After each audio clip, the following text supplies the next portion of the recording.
me. Do this one favor for me. I had to change my plan. Ways got way too complicated for me. I know she's waiting for me. Everywhere she.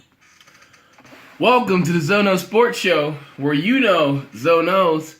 It's Friday morning. I'm really excited because we got a big sports weekend coming up. NBA's right on the horizon here in the next few weeks, but however, there's some big college football games, big NFL games going on this weekend that I really want to just, brisk over today. Now, last night, now I will say there's a lot of walks in the park and Thursday night strolls that are going to take place over the next few weeks. But last night we had Clemson versus Georgia Tech. Now, we talked about in our last episode whether or not Clemson would respond and go ahead and look ahead to Louisville and Lamar Jackson. However, they did not look ahead, and that was an emphatic focus. And the reason I say that is because it was a phone booth type game. Clemson, they dominated both sides of the ball in the first half. I really liked the way that Deshaun Watson and Wayne Gallman had a balanced attack. They drove that up and down the field, made sure that they scored, got it out to a 23-point lead at halftime. However, they only had a field goal in the second half. Now, I don't know if that's because they were trying to manage that game. It's a road game, but to me it looked like they struggled a little bit on offense. But that Clemson defense had a shutout in the first half, only gave up 7 points in the second half. Paul Johnson, he needs to get rid of that laundromat offense. I really don't like that triple option. Georgia Tech's been running that in his 9 years that he's been there. I just really don't think that's something that's going to push them over the top in the ACC, help them win those games in the conference. They may win a few games here and there. However, that triple option, you're not going to get recruits that want to come play in that. Kids want to run. They want to go for deep bombs. They want to run a spread offense, Paul Johnson.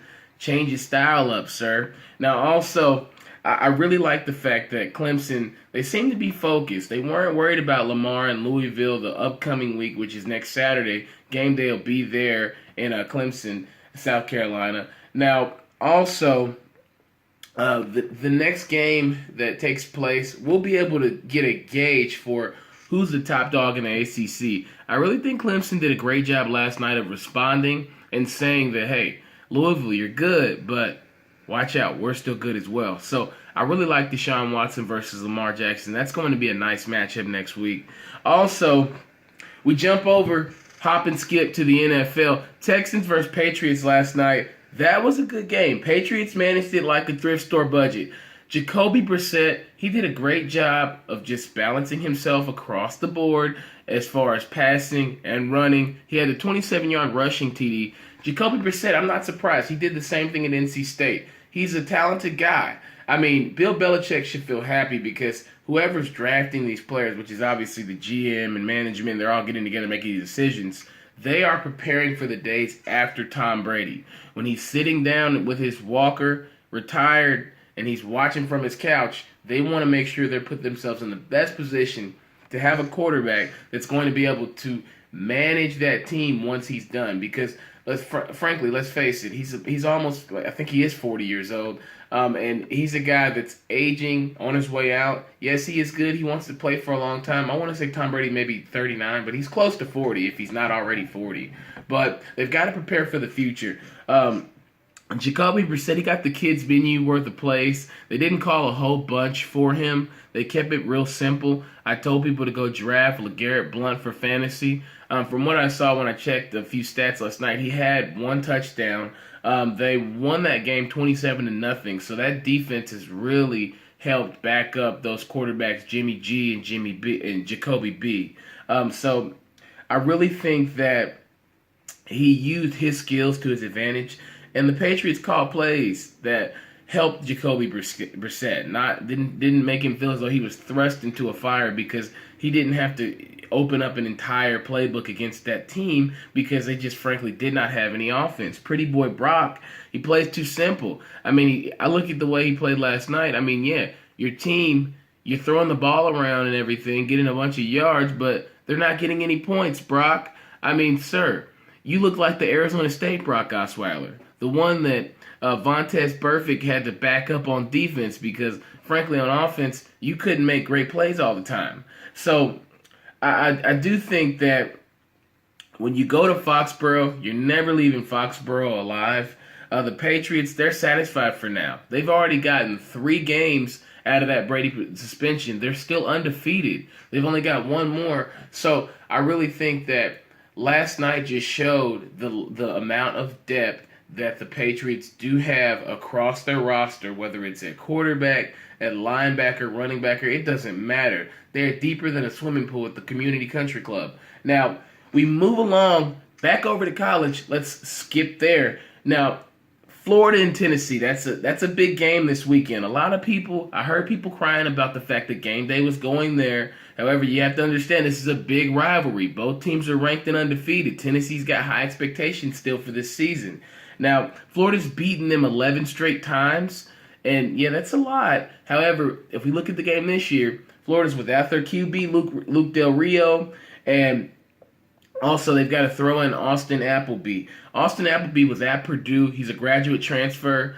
I think that he will throw some picks simply because he did play at Purdue, and I know he did make similar mistakes there. A lot of people try to blame it on that Purdue defense with Danny Etling that went over to LSU. Everybody wants to say, oh, it was the defense, but if you played at Purdue, you contributed to that bummetry. That's a word I just made up. It's not geometry, but bummetry, I guess. But I do think that Tennessee's a banged-up team on defense. However, they'll have to keep everything squeaky, keep everything moving with some WD-40. I do think they get out of this game with a win. They've got a tough 4-game stretch at Florida at home, at Georgia, at Texas A&M. Then they come back home to face Alabama. I really don't think they want to lose this game. Cameron Sutton, he's out with an ankle fracture. He'll be out 3 to 4 months. I'm thinking he'll be back for the SEC championship, hopefully for them. Also, Kirkland, their linebacker, he's injured as well. Jalen Reeves-Maben, he's having some strain issues. So, as you can see, people are pretty banged up on the Tennessee defense. But Florida having that limited offense, I mean, I really think Tennessee can still have success with Josh Dobbs passing that ball to Josh Malone, who's become the premier receiver for that offense. Also, you got Alvin Kamara and Jalen Hurd to back all that up. So I really think Tennessee will do their best to end this 11-game win streak because Florida, frankly, has not been that great the last few years. So there's no excuse Tennessee hasn't gotten one of these yet, but this is the year. And I do think that the game day being in Tennessee and Knoxville will add some juice to this entire rivalry, this entire weekend, just because those players want to get up and play well on a national stage. This is a CBS 3:30 p.m. game. So I really think that it'll be quite competitive because that's showtime for the SEC. Everybody knows that 3:30 CBS game. People watch it if you're in the Southeastern Conference cohorts. Now, also, we move forward to the Wisconsin versus Michigan State game in East Lansing.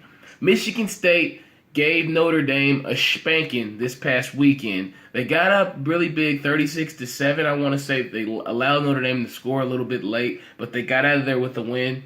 Lets us know Michigan State's a for-real team that can win on the road and dominate on the road, even though that was a small win last week, a tight, close win. The Spartans can win on the road, score points. The Wisconsin QB issues between Bart Houston and Alex Hornibrook. It's like a Maury TV show. You are not the QB. You are the QB. We don't know who the QB will be for Wisconsin. So I really think that they will have some trouble facing Michigan State this weekend because there's no consistency at QB. And they struggled against Georgia State. You struggled against Georgia State. Georgia State's probably middle of the pack to the bottom of their conference, and you're supposed to be a Big Ten team. That's why I can't put that much weight on that LSU win. Obviously, LSU had more problems than we knew of with the quarterback situation, and Brandon Harris proving that he just simply could not handle that style of offense that Cam Cameron wanted to run. I think Brandon Harris is a good player, but he just couldn't handle that offense. So I can't place too much weight on that win for Wisconsin against LSU. Also, if you look at what Michigan State's done the past few years on defense, You go in there with an unsure QB situation, you'll have issues there in East Lansing. So I do think Michigan State will win this game easily. Maybe may even be a blowout. Like I said, Clemson was going to probably be a blowout, 26-7. So we'll just have to see what happens with that. Another primetime game of the night, we've got Arkansas and Texas A&M. That's at 9 p.m. It's a Jerry's Classic. Now, Arkansas, they step up in Texas. Pig Suey. I think they are a team that has shown they can play on the big stage with the big dogs. They've already won on the road against TCU, the Horned Frogs. Granted, TCU's not great this year. That defense has more holes than underwear. So I really think that Texas A&M, they'll have a little bit of trouble with Arkansas, but what really helps them out is that they have Trevor Knight playing well. He's completing 50% of his passes. That's not a whole lot. It's okay, but he's spreading the ball out like butter. He's making sure he's hitting all his different receivers. Ricky Seals-Jones, he's playing great for them. So I really think Texas A&M, they have a chance to win this in the state of Texas. They have the bookends, Deshaun Hall and Myles Garrett. Those are two long defensive ends on the edge that I think will get to the quarterback. Will rush Austin Allen. He's been money this past few weeks. He's got his team undefeated.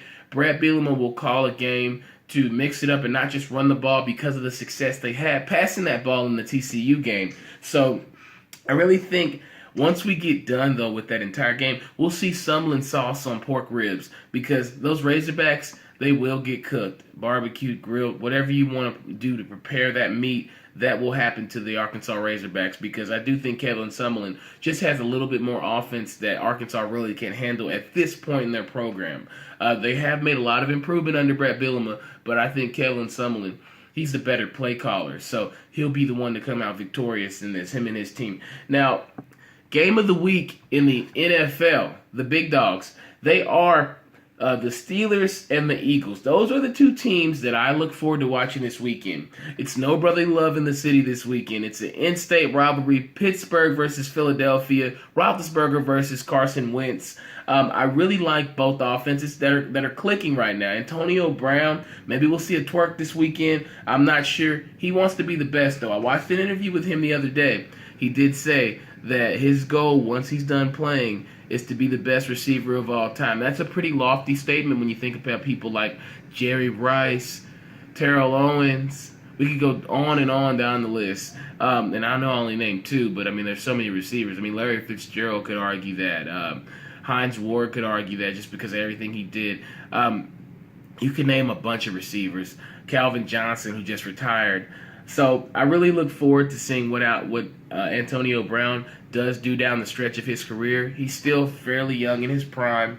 Also, Carson Wentz and Doug Peterson, they're like Ricky Bobby and Cal Naughton Jr., shake and bake. They call plays, Philadelphia does, to work with Carson Wentz. They've got a gem, a guy from North Dakota State. He's similar to Alex Smith in Kansas City with what they can run, because if you can run the read option, you can run anything. So I look forward to seeing what they do over the weekend. Also, defense, it's something you need, okay? Defense, it's like a flu shot. You need it or you're going to be sick.